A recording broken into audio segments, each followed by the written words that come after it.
Espíritus viajeros, os damos la bienvenida y os invitamos a uniros a esta caravana espiritual.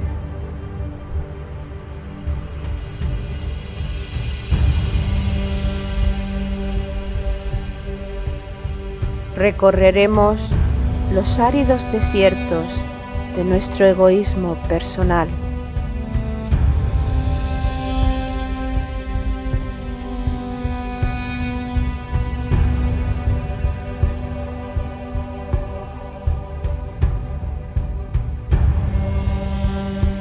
Navegaremos sobre las aguas de los mares y océanos creados por nuestras emociones.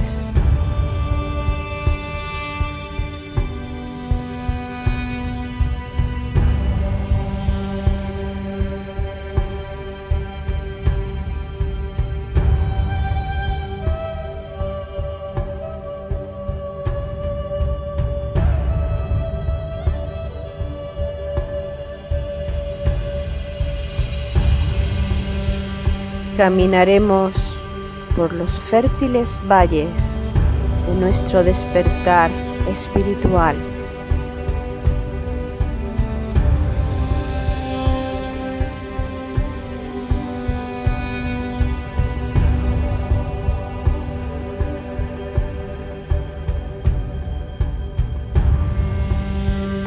Iniciaremos el ascenso a la montaña sagrada, la morada de nuestro espíritu.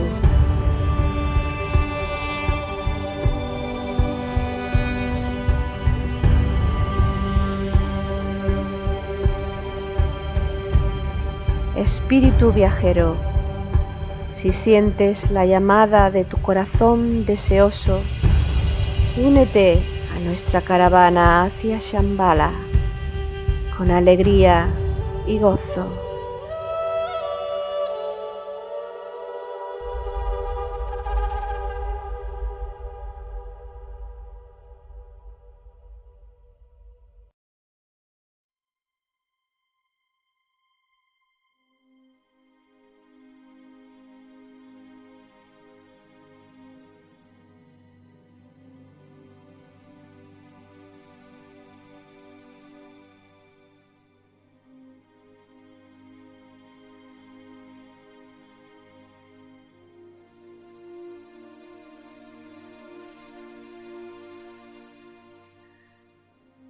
Desde la hora sexta hubo oscuridad sobre toda la tierra, hasta la hora nona. El velo del santuario se rasgó en dos, de arriba abajo. Tembló la tierra y las rocas se hendieron. Se abrieron los sepulcros y muchos cuerpos de santos difuntos resucitaron. Y saliendo de los sepulcros después de la resurrección de él, entraron en la ciudad santa y se aparecieron a muchos. Por su parte, el centurión y los que con él estaban guardando a Jesús, al ver el terremoto y lo que pasaba, se llenaron de miedo y dijeron: verdaderamente, este era Hijo de Dios. El Hijo de Dios muere en la cruz, pero su naturaleza divina es reconocida solo por las tres Marías y el discípulo amado, que le han acompañado a los pies de la cruz. Esta naturaleza divina debe hacerse manifiesta ante los ojos de los no creyentes, y lo hace cuando el cuerpo de deseos del Nazareno penetra en la tierra para que fructifique el amor entre los seres humanos. En este momento se rasga en dos el velo del santuario. Tiembla la tierra, las rocas se resquebrajan y el centurión y los soldados reconocen a Jesús como el verdadero Hijo de Dios. Espíritus viajeros, almas en evolución, os damos la bienvenida y os invitamos a que nos acompañéis en la 20ª jornada de nuestra caravana espiritual hacia Shambhala. Cristo sentado a la diestra del Padre. Organizan la caravana Loli Bermúdez y Paco Ortiz. Exaltan la naturaleza divina de Jesucristo, las composiciones musicales de Jesús Aragón y Juan Carlos García. Proclaman la naturaleza divina de Jesucristo mediante su palabra Ana Castro y Jesús Jurado. Jesús, Ana, ¿cómo estáis? Pues muy bien, una nueva oportunidad de servir, una sesión más, una jornada más, y el tema que vamos a tocar hoy seguramente que nos va a tocar a todos la conciencia.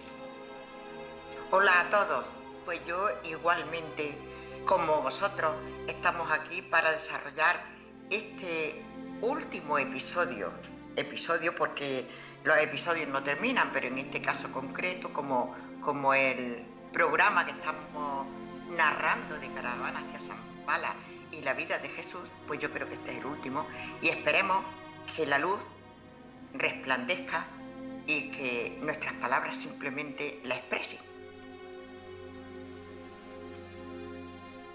Hemos iniciado la jornada de la caravana haciendo lectura del Evangelio de San Mateo, capítulo 27, versículos 45 al 54. Es una lectura que encierra muchísimo simbolismo y a este respecto Enrique Job Cabalet, en su libro En busca del maestro interior, interpretación esotérica de los evangelios, expresa que en el momento de la muerte del Nazareno, Juan era el único evangelista que estaba presente. Y sin embargo, Juan estos hechos no los narra en su evangelio. En cambio, sí que lo hace y los desarrolla durante el escrito que hizo del Apocalipsis.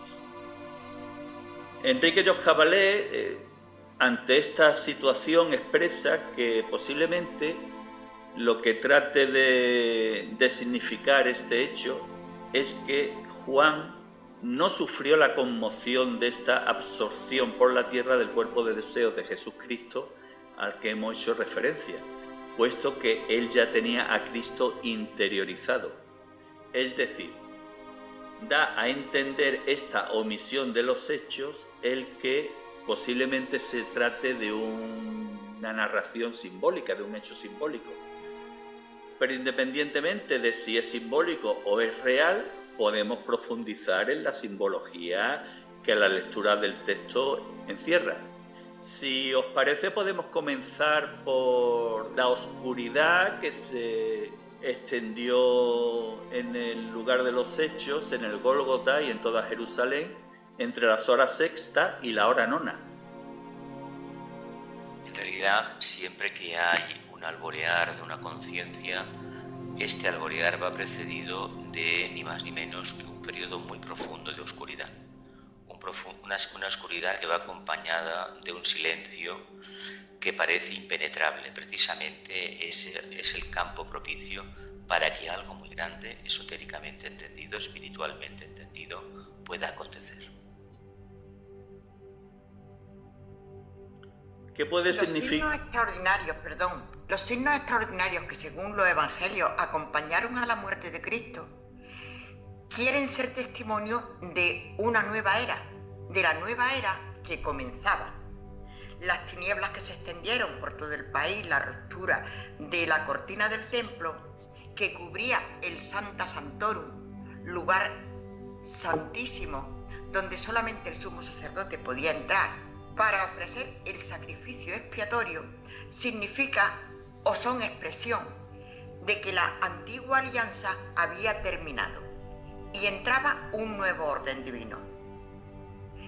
Orden divino que nosotros estamos tardando en establecer.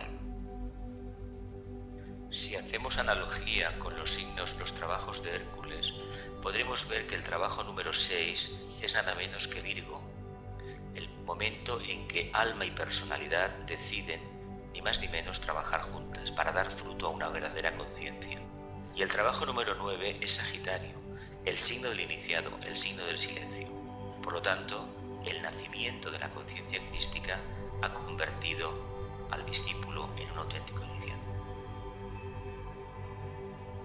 En la parte final de la lectura llama la atención el hecho de que precisamente los garantes del pueblo o del imperio que había conquistado los judíos, un imperio externo, pues precisamente sus representantes, y no el pueblo judío que se hallaba presente allí a los pies de la cruz, fueron quienes reconocieron la naturaleza divina del Nazareno. Simbólicamente tiene mucha importancia, ¿no?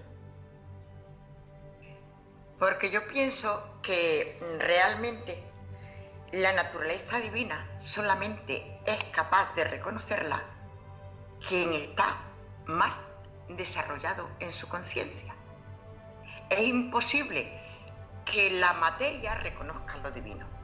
Por eso nuestro trabajo evolutivo, que consta exclusivamente y de forma amplísima y con unas largas vidas de por medio en el desarrollo de nuestra conciencia, pues en la medida que nosotros nos vayamos desarrollando, iremos reconociendo la divinidad, la nuestra propia, porque hombre, conócete a ti mismo y conocerás el universo, la nuestra misma y la de aquel que tiene esa divinidad manifiesta.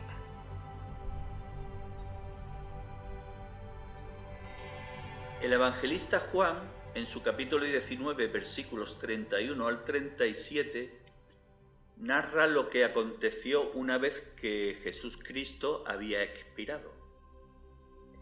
Los judíos, como era el día de la preparación, para que no quedasen los cuerpos en la cruz el sábado, porque aquel sábado era muy solemne, rogaron a Pilatos que les quebraran las piernas y los retiraran. Al llegar a Jesús, como lo vieron ya muerto, no le quebraron las piernas, sino que uno de los soldados le atravesó el costado con una lanza y al instante salió sangre y agua.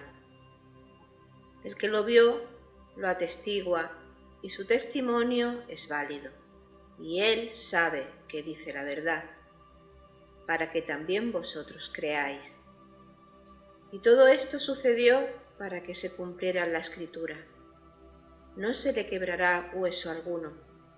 Y también otra Escritura dice, mirarán al que traspasaron.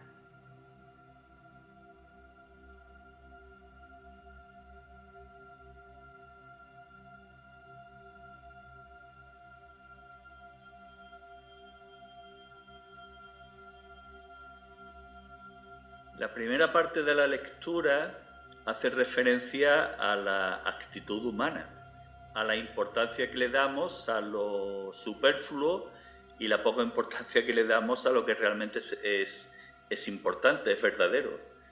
Le daban mucha más importancia a la apariencia de mantener la solemnidad del sábado que realmente al asesinato que se había cometido con el Hijo de Dios, un acto de hipocresía. Hipocresía entiendo yo que también es, que no es hipocresía realmente, es ignorancia. Que nosotros realmente estamos inmersos en multitud de espejismos y lo que vemos es lo externo, lo material. Y creemos que eso es lo verdadero, pero ahí ni siquiera hay hipocresía. Por eso entre unos y otros tenemos que tenernos tanto respeto, porque en cada momento cada cual ve exclusivamente lo que puede ver. Cuando uno sigue una tradición y le asigna a un día determinado un carácter definido, si eso no va acompañado de una manifestación clara de conciencia, se convierte en una práctica muerta, que no conduce a ninguna expansión de conciencia.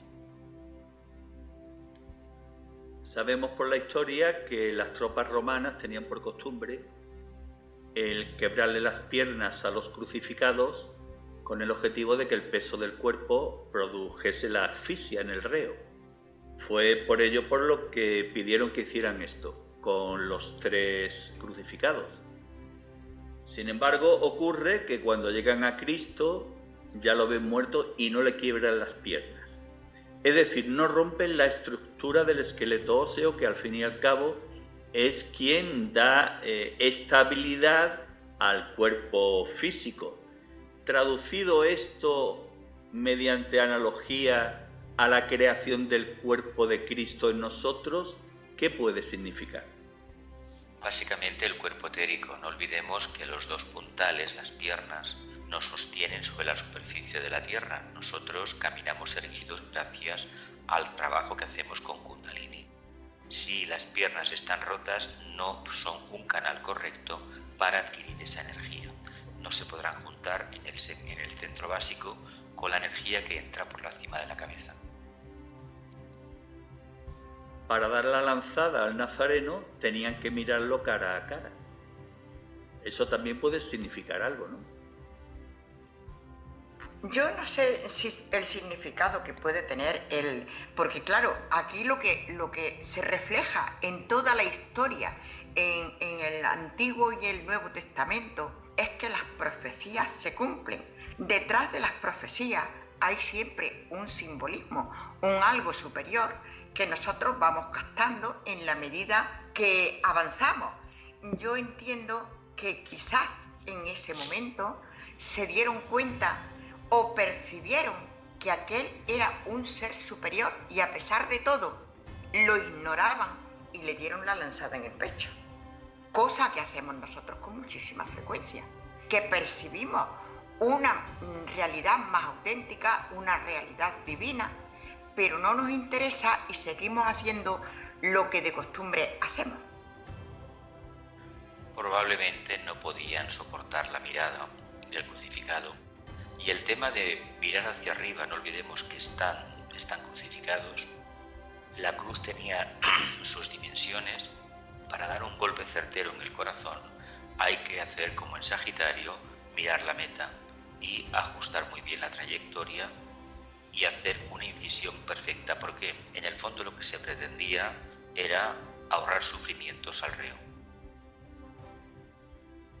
Y la consecuencia de esa incisión es que emane del corazón del nazareno sangre y agua. La sangre que todos conocemos y el agua para los biólogos es la pleura, lo que pudo haber salido. De hecho, la práctica de la crucifixión estaba muy extendida en el imperio.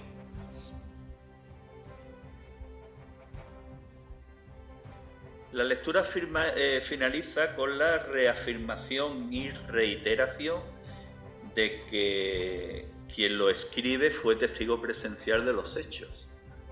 Es como testimoniando lo que allí ocurrió, ¿no? Y ese testimonio da pie a lo que tú habías comentado, Ana, de la confirmación y de la realización de las profecías realizadas con anterioridad. Por eso las profecías decían que no se le quebraría ningún hueso y que además mirarían al que traspasara.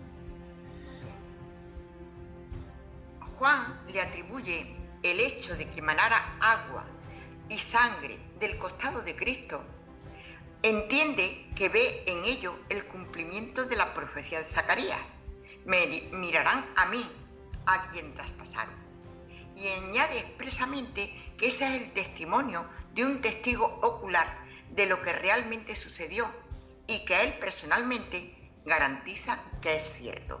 O sea, que una vez más las profecías se cumplen y realmente el objetivo de toda profecía es un objetivo alto y elevado que nosotros difícilmente llegamos a comprender. Pues continuemos nuestro relato. ¿Qué ocurrió con la sepultura? Pues que José de Arimatea y Nicodemo, que eran discípulos secretos del Nazareno, pidieron permiso a Pilato para descender el cuerpo de Jesús, llevarlo y darle sepultura en un sepulcro nuevo. Lo hicieron así y una vez en el sepulcro amortajaron el cuerpo y le taparon los orificios corporales con perfumes. A continuación sellaron la sepultura con una piedra y en este acto estuvieron presentes María Magdalena y María la de José. Esto fue, digamos, lo que hicieron los seguidores más directos de Cristo. Pero ¿qué hizo la otra parte? Es decir, los sumos sacerdotes que condenaron a muerte a Jesús y por un acto de falsedad o de guardar las formas hicieron que lo asesinaran otros, que lo asesinaran los romanos.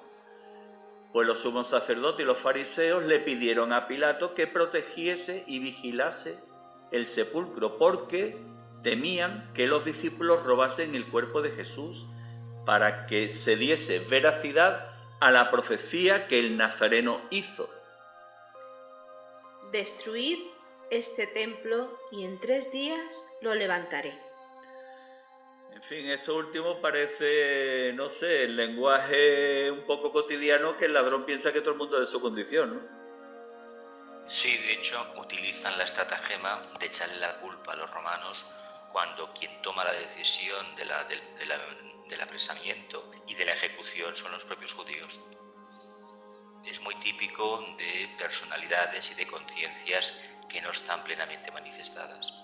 Eso sucede cuando solamente tenemos buenas intenciones, no realidades de conciencia.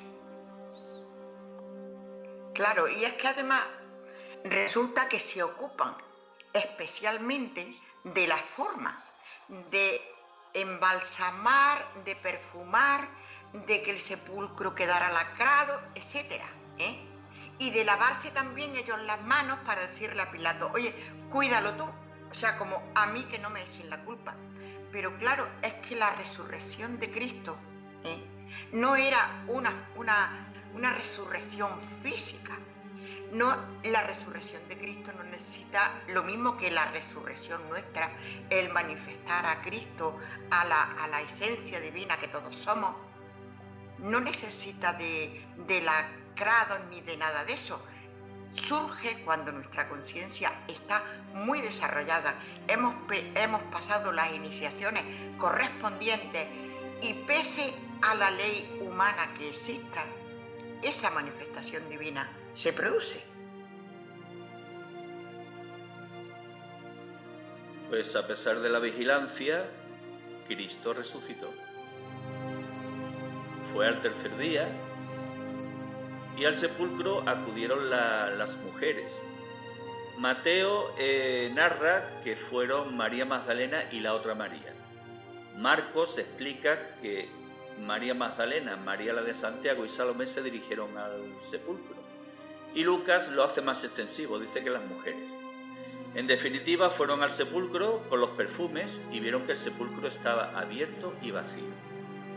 Y en ese momento, según Mateo y Marcos, un ángel se les apareció, según Lucas fueron 2. Y les comunicó que el Maestro había resucitado, que avisasen a sus discípulos y que le verían en Galilea. En cambio, el evangelista Juan narra y expone que había 2 ángeles y que fue María Magdalena quien encontró el sepulcro vacío y avisó a Pedro y a Juan. Puesto que anteriormente vimos que se reafirmaba con reiteración que Juan había estado presente en el momento final del Nazareno, le podemos dar igual relevancia al texto de Juan respecto a los anteriores. La relevancia en el sentido de que realmente estuvieron presentes María Magdalena, Juan y Pedro en esta confirmación de la resurrección del Nazareno. Lo que tenemos de hecho es que ellos acuden al sepulcro, este está vacío y allí no está el cuerpo del maestro, no está el cuerpo del instructor. Bien, lo que podemos entender aquí es que el cuerpo de enseñanza no es lo mismo que el cuerpo a través del cual esta enseñanza se manifestó. El cuerpo físico no lo vamos a encontrar, pero sí que hay una resurrección en tanto y en cuanto el mensaje que el maestro transmitió empieza a fructificar en ellos. Y además se podría decir que queda la constatación física de la resurrección, de 2 formas. En primer lugar, por el sudario, que eso tiene mucho que analizar, el tema de la Sábana Santa, y hay programas especializados al respecto. pero de las muchas investigaciones se induce que en el interior del sepulcro se produjo una reacción radiactiva que fue la que impregnó el sudario, es una hipótesis. Y luego, por supuesto, la prueba física de las apariciones que el maestro, una vez resucitado, realizó. Pero yo creo que ahí también es simbólico totalmente, si es que todas las escrituras sagradas, las auténticas escrituras sagradas son simbólicas. ¿Y los símbolos quién los descubre? Los símbolos los descubre el que ha desarrollado su conciencia, que es la que le permite ver esa parte divina que no se puede ver con los ojos físicos. Entonces, es igual en este caso de que Jesús o Jesucristo se le apareciera a los discípulos. ¿Quiénes son los que vieron al Maestro? Vieron al Maestro los que habían desarrollado su nivel de conciencia hasta el extremo de poder percibirlo. Yo sinceramente no lo sé porque puedo estar equivocada. Y nosotros, espiritualmente hablando, esotéricamente hablando, nunca afirmamos nada, porque nada tenemos seguro hasta que ya hemos trascendido nuestra mente concreta, nos hemos unido a la mente abstracta y entonces estamos viendo como espíritu. Y ahí ya hay verdad plena. Mientras tanto, podemos estar en error, pero aun en esta vida, ¿quién es quien puede acceder al plano divino? Simplemente y únicamente el que haya evolucionado hasta el extremo de poder captar esa divinidad. Pero el simbolismo yo creo que radica en lo que hemos venido insistiendo en programas anteriores. El hecho de la distinción que hace entre el estado inicial de la fe en Cristo, representado por Pedro, y el estado final, representado por María Magdalena y Juan, como discípulos que verdaderamente han interiorizado la naturaleza crística, digamos el alfa y el omega en esa evolución del espíritu crístico en nosotros. Pero recordemos cómo sucedió, según el evangelista Juan, esta aparición a María Magdalena. A ello hicimos mención en el programa número 11, Cristo y las mujeres. Y la verdad es que si empatizamos y nos ponemos en la piel de María Magdalena, no podemos por menos que conmover nuestro corazón. La narración la realiza Juan en su capítulo 20, versículos 11 al 18.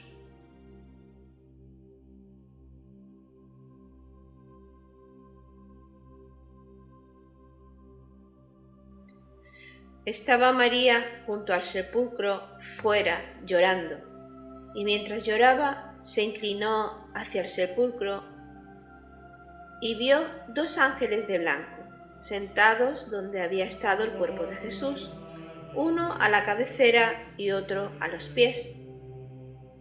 Ellos le dijeron: «Mujer, ¿por qué lloras?».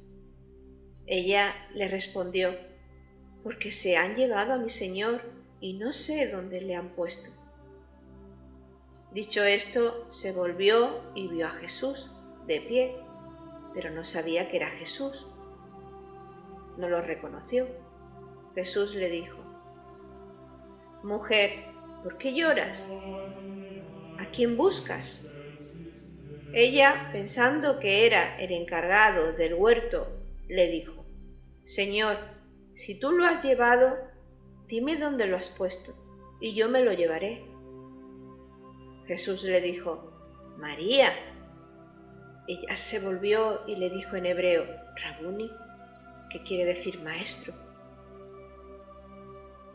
Y le dijo Jesús: «No me toques, que todavía no he subido al Padre, pero vete donde mis hermanos y diles que subo a mi Padre y vuestro Padre, a mi Dios y vuestro Dios».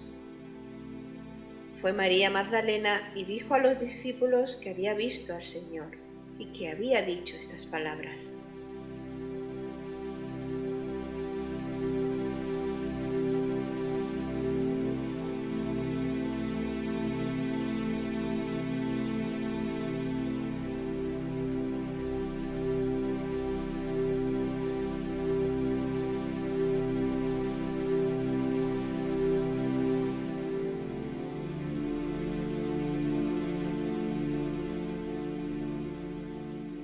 María Magdalena simbólicamente representa al alma humana, y es el alma humana, el alma de esta mujer, de esta discípula, la que reconoce a Cristo no mediante los ojos físicos, sino a través de los sentimientos que emanaban desde su corazón.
Como hemos dicho anteriormente, efectivamente a Cristo solamente se le puede ver a través de una conciencia desarrollada.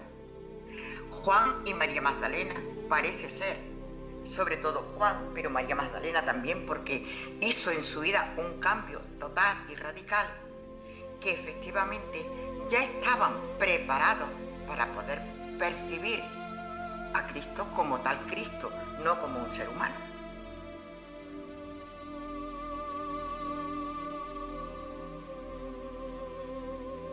¿Y cómo recibieron los sacerdotes del templo la noticia de la resurrección del Nazareno? Pues podríamos decir que volvieron a las andadas. Lo cuenta Mateo en su capítulo 27, versículos 1 al 13.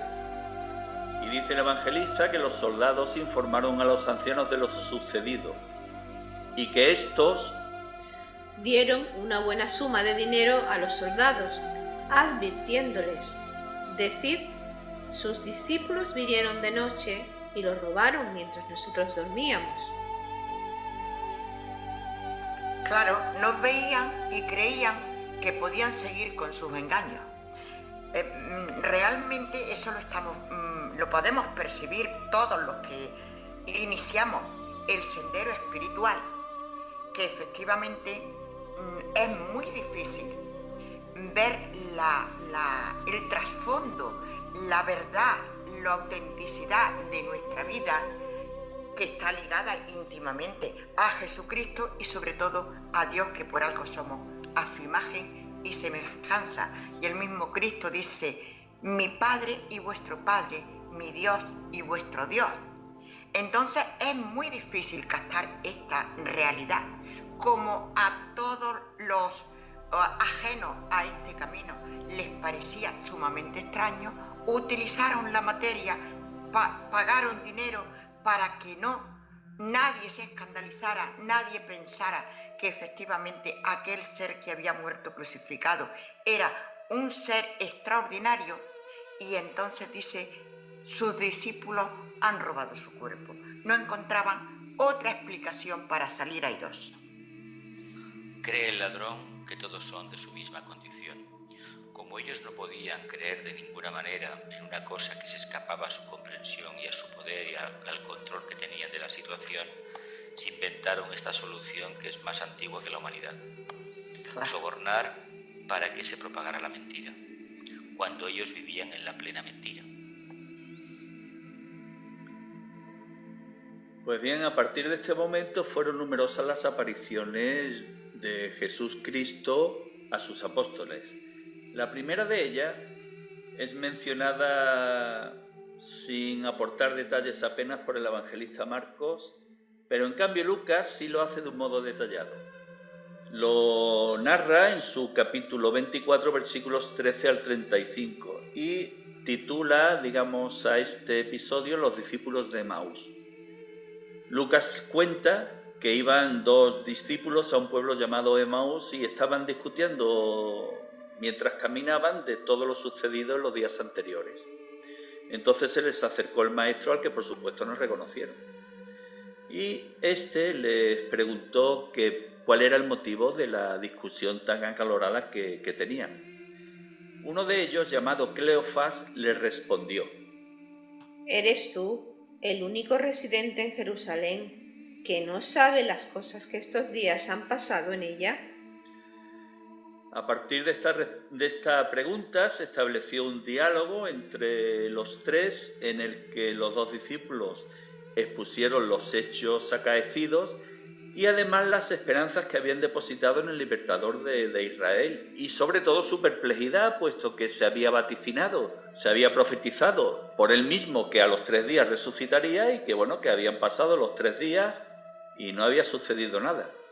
En cambio, Jesús les habló sobre la misión de Cristo y sobre lo que de él se narraba y se profetizaba en las Escrituras. Como ya era tarde, llegaron a un pueblo y se quedaron a comer a una posada y los discípulos se invitaron al acompañante.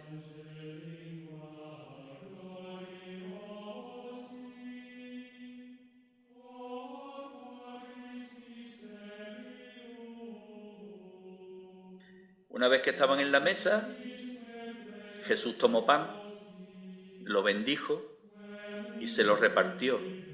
Y fue en este momento cuando ellos le reconocieron.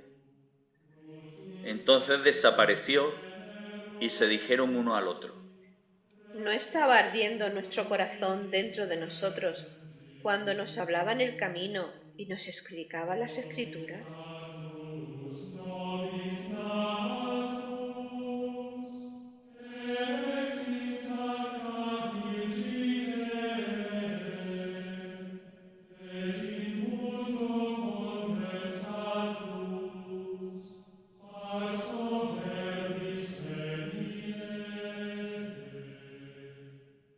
Es bella la narración, sobre todo este último párrafo. Son todas esas cosas que podemos percibir a través del sendero cuando nos crean tantas dudas y decir, esto que yo estoy entendiendo es cierto o no es cierto, en qué me baso, y buscamos ahí una mayor seguridad en nosotros mismos, pero que efectivamente llega un momento, una manifestación más auténtica, más grande, que nos asegura que efectivamente la manifestación de Cristo, la manifestación divina, está en nosotros, y sin embargo pasa las etapas y no nos damos cuenta.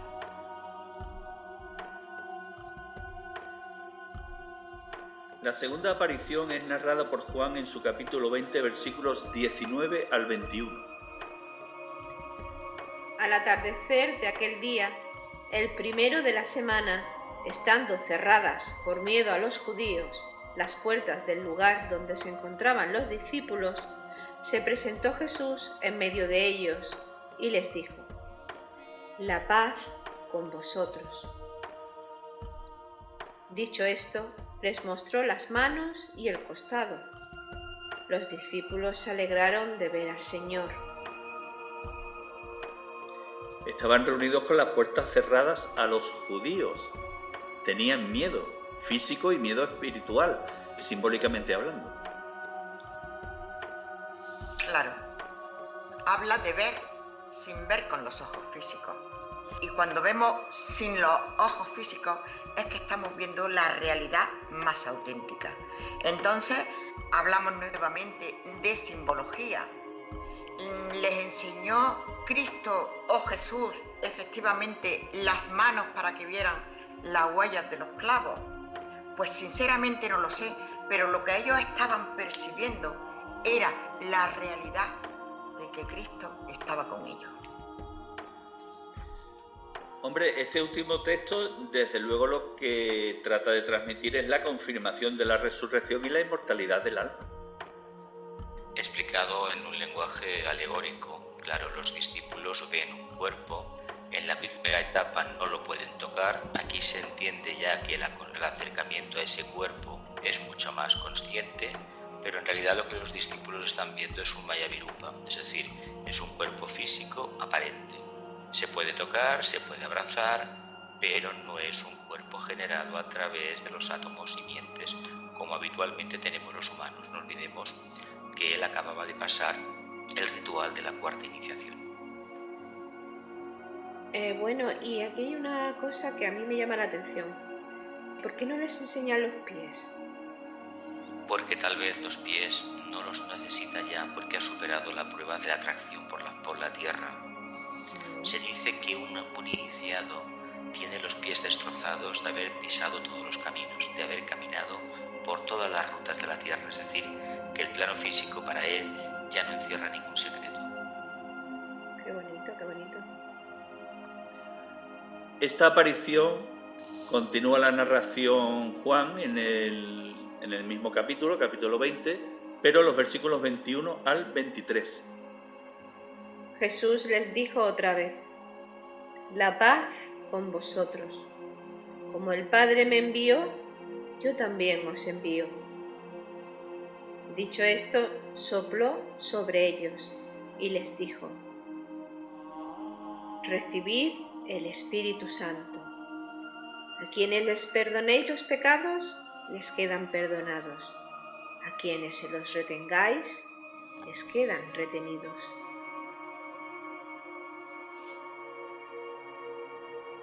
Yo pienso que aquí, en este pasaje, ha existido mucha confusión por parte del descifrar esta simbología. Porque claro, de ahí nacen, de esta simbología podríamos decir que nacen, o al menos yo así lo entendí, así me lo explicaron, que el sacramento de la confesión era un sacramento en el que el sacerdote nos perdona los pecados. Realmente pudiéramos decir, si aceptamos este ritual, que realmente no nos perdona ese sacerdote, esa persona física que está allí. El único que realmente nos puede perdonar es Dios. Y efectivamente, mientras nosotros no cumplamos con nuestro deber, no redimamos nuestra materia, efectivamente, como dioses en potencia que somos, esa materialidad, esos posibles pecados se nos quedan retenidos porque somos nosotros los que los tenemos que limpiar.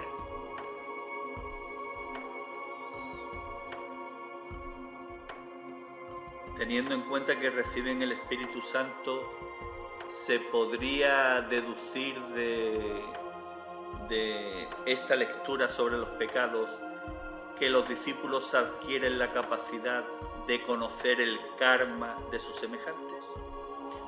Porque previamente han conocido la causa y el poder del karma que ellos tienen y la capacidad de regenerar mediante correctas acciones este karma. Eso equivaldría en un lenguaje esotérico a lo que significa popularmente el perdón. El perdón, por lo que sabemos, es un artilugio que los humanos un artificio que hemos creado para descargar nuestra conciencia. Si yo digo yo te perdono, en el fondo, no olvidemos, estamos adquiriendo un punto de vista autoritario, como más elevado. No existe tal cosa como el perdón. Lo que sí existe, debe de existir, es un olvido de la acción que uno ha cometido negativamente. Olvido que debe de estar basado en una reflexión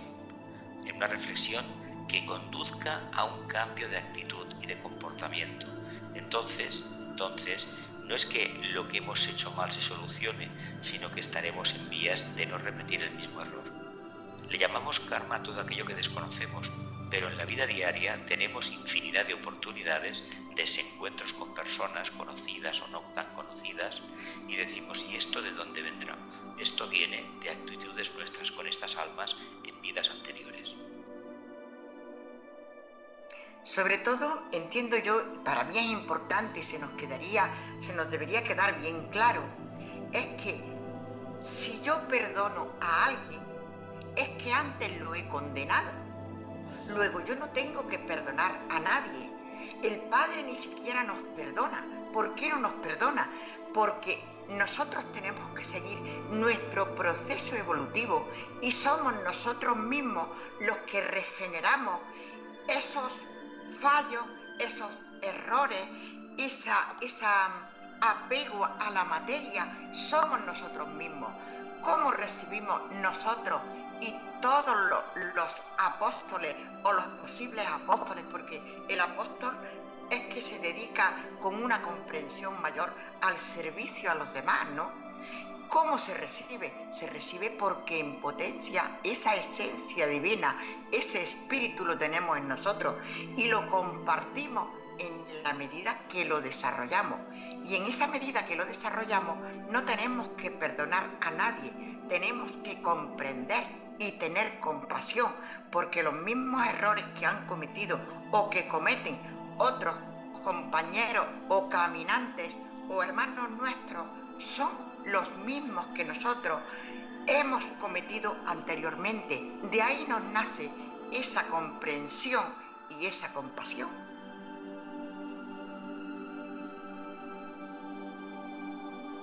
Como en esta segunda aparición no estaba presente Tomás, cuenta Juan en su capítulo 20, versículos 26 al 28, que 8 días después estaban reunidos nuevamente los discípulos y esta vez Tomás sí estaba con ellos. Entonces Jesús se presentó en medio de ellos, estando las puertas cerradas, y dijo: La paz con vosotros. A partir de este momento Jesús le dice a Tomás: Acerca aquí tu dedo y mira mis manos. Trae tu mano y métela en mi costado, y no seas incrédulo, sino creyente. Tomás le contestó: Señor mío y Dios mío. Y le dijo Jesús: Porque me has visto, has creído. Dichosos los que no han visto y han creído. Señor mío y Dios mío, el reconocimiento de Jesús y además como Hijo de Dios.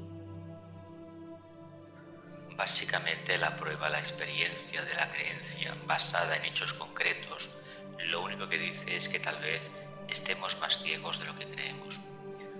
En el mundo espiritual no podemos nunca dar por válido lo que procede del plano físico, del plano emocional o del mental concreto. Solamente cuando nos acercamos al búdico, a ese plano abstracto por excelencia, la razón pura, al plano del amor divino, podemos captar arquetipos que luego después iremos desarrollando. Ahí no habrá peligro de equivocación, pero mientras utilicemos los sentidos y la mente para analizar la información, con toda seguridad que nos equivocaremos. Y ahí recibimos nuevamente un gran ejemplo de lo que en las iglesias generalmente se ha dicho de la fe. Es creer sin ver. Nosotros entendemos en espiritualidad que no es creer sin ver, sino creer cuando vamos percibiendo la realidad.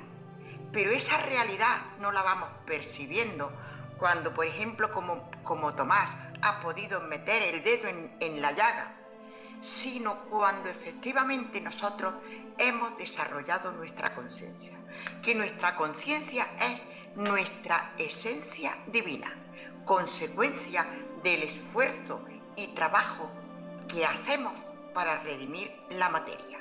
Entonces, la fe auténtica no es creer sin ver, es que percibimos la verdad.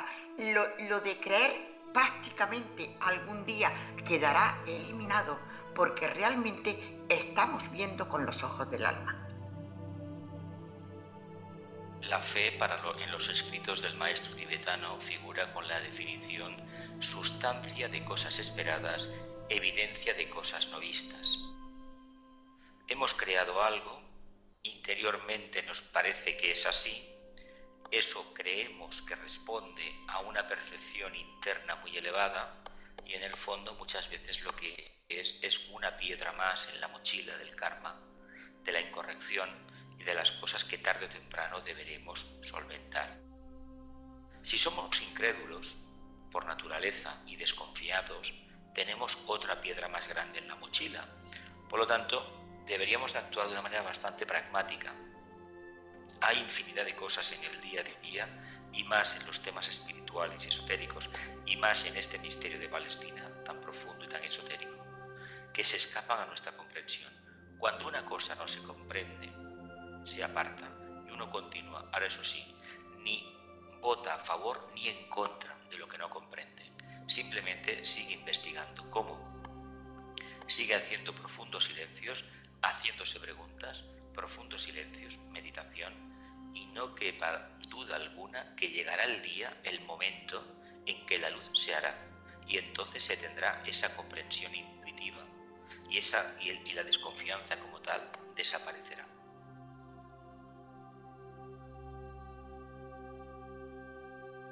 Juan, en el capítulo 21, versículos 1 al 14, narra la cuarta aparición de Jesús Cristo resucitado. Se produjo a orillas del lago Tiberíades y, según cuenta el evangelista, un grupo de discípulos fueron a pescar de noche, y entre ellos estaban Pedro, Tomás y Juan. De noche no pescaron nada, y cuando amaneció comprobaron que estaba Jesús en la orilla, aunque no lo reconocieron.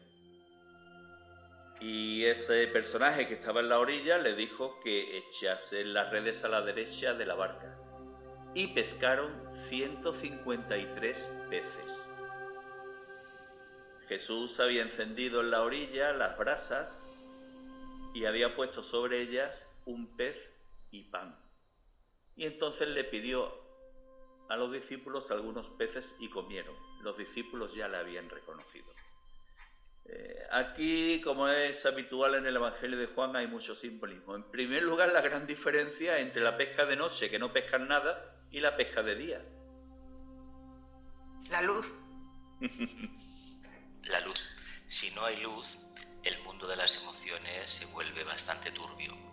Entonces la simbología es muy interesante. 153, si lo sumamos sale 9, el número de la iniciación. Y además, desglosado en cifras, tenemos el 1, la unidad, en un extremo, en el otro extremo el 3, la Trinidad, y en el centro el ser humano, el 5, ese ser humano que representó magistralmente Leonardo da Vinci.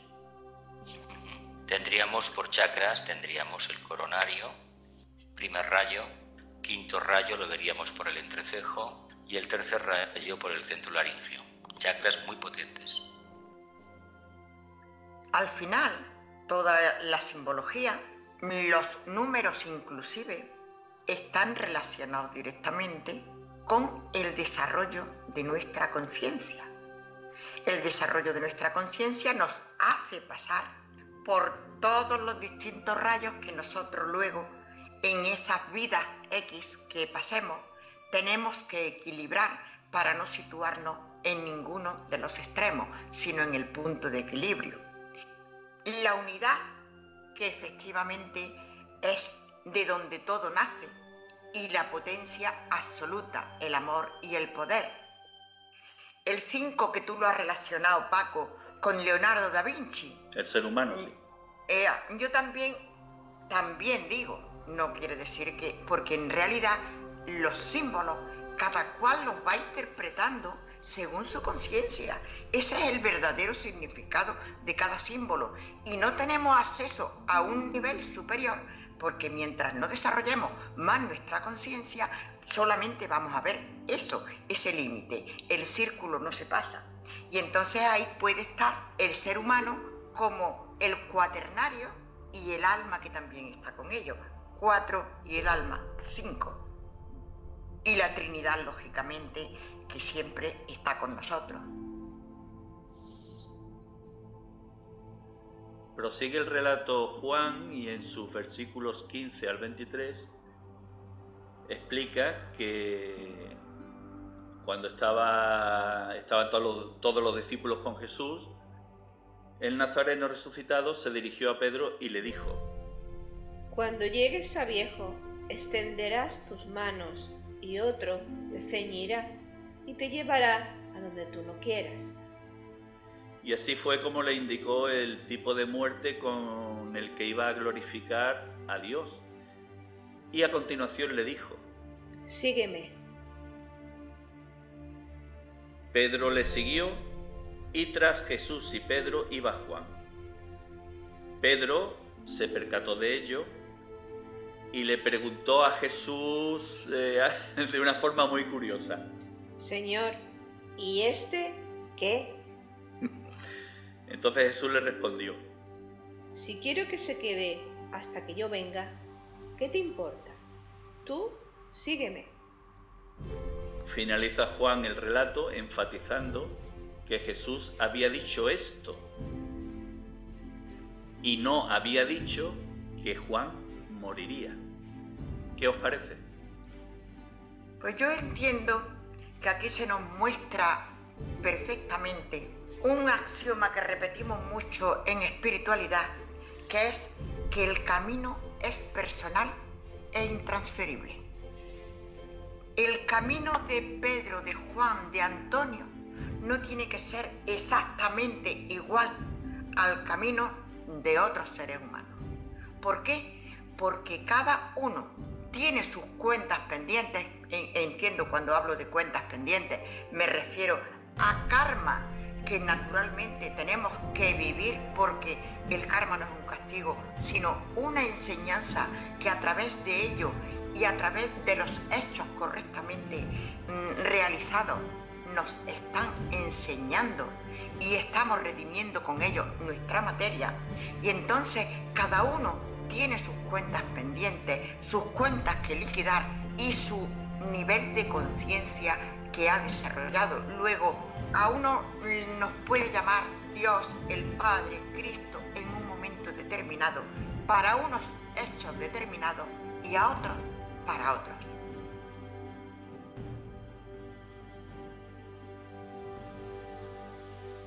Estas apariciones a las que hemos hecho referencia son las que se narran en los evangelios por los evangelistas.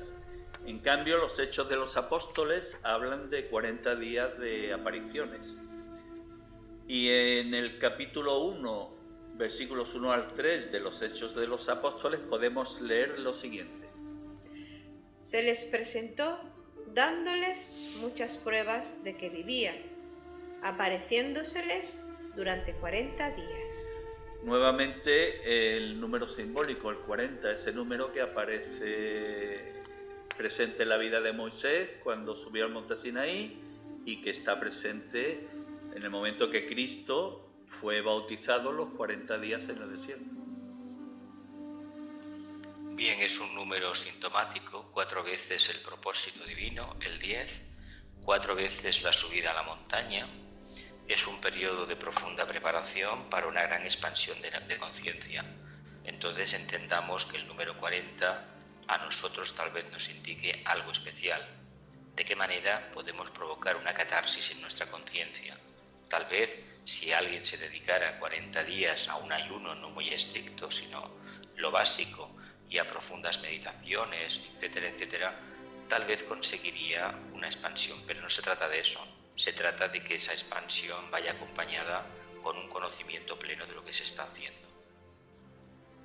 Y también yo entiendo, ya prescindiendo del simbolismo del 40, que efectivamente Jesús se va apareciendo a sus discípulos y entonces unos lo reconocen antes, otros lo reconocen después, pero sin embargo les quiere hacer ver que el que había estado con ellos físicamente sigue existiendo, está ahí, y que la vida continúa para él y para todos.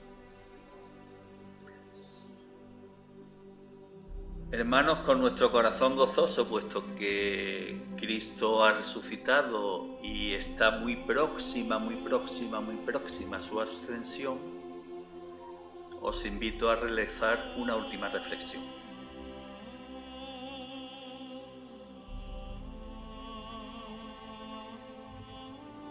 Yo diría que hemos hecho un recorrido por la vida de Jesús muy importante. No sé si habremos dado con las claves más auténticas y que más nos puedan aportar para nuestra vida.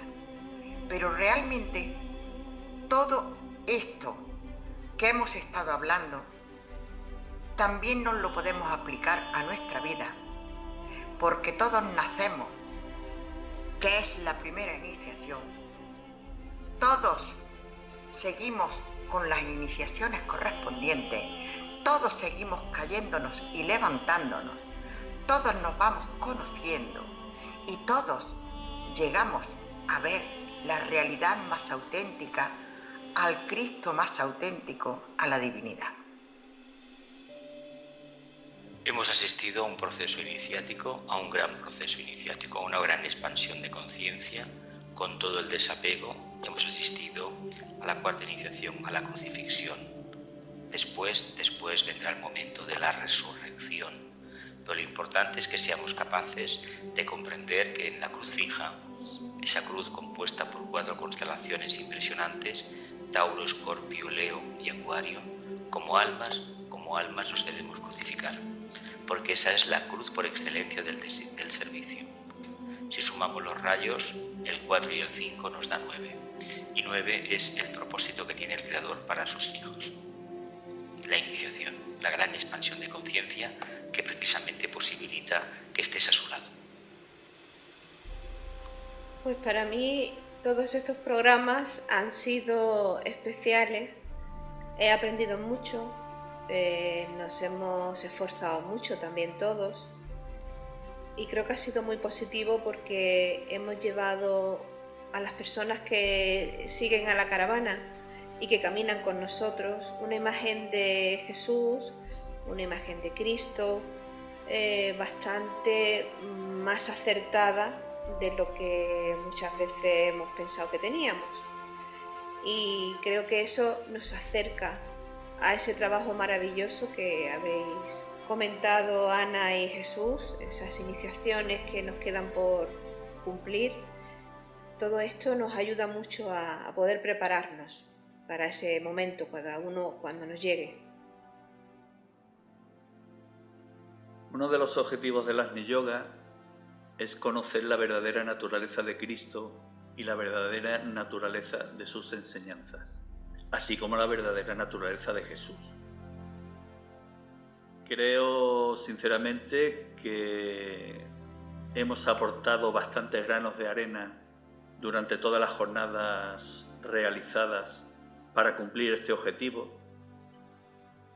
Creo que hemos dejado constancia de que es necesario superar ese conflicto que tantos conflictos creó en los comienzos de la Iglesia, el discutir sobre la verdadera naturaleza de Jesús y la verdadera naturaleza de Cristo, y es gratificante el haber contribuido a ello porque somos conscientes de que la naturaleza de Jesús es humana, de que la naturaleza de Cristo es una energía crística, es una energía, la energía del amor,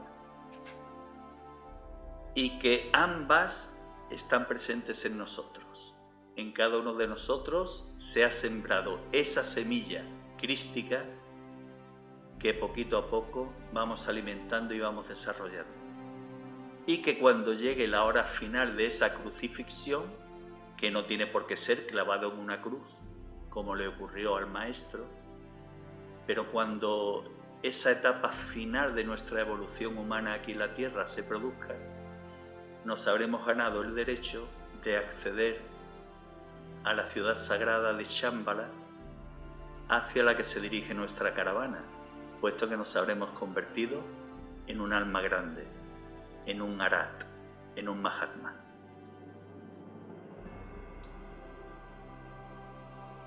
Como se afirma en Hojas de Jardín del Moria, el último gran maestro sufrió una muerte ultrajante por algo que la humanidad debió haber conocido hace mucho tiempo. Jesucristo, manifestación en la tierra del amor divino, se sacrificó voluntariamente por amor a la humanidad.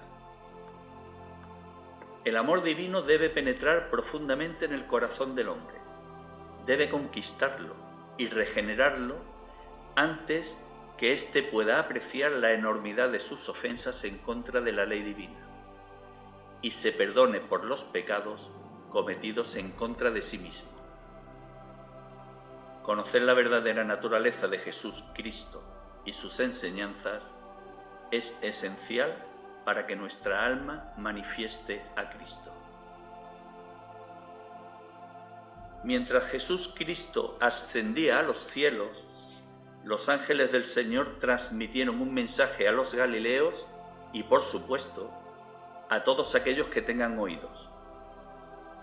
La segunda venida de Cristo en el corazón del ser humano. Hechos de los Apóstoles, capítulo 1, versículos 1 al 10.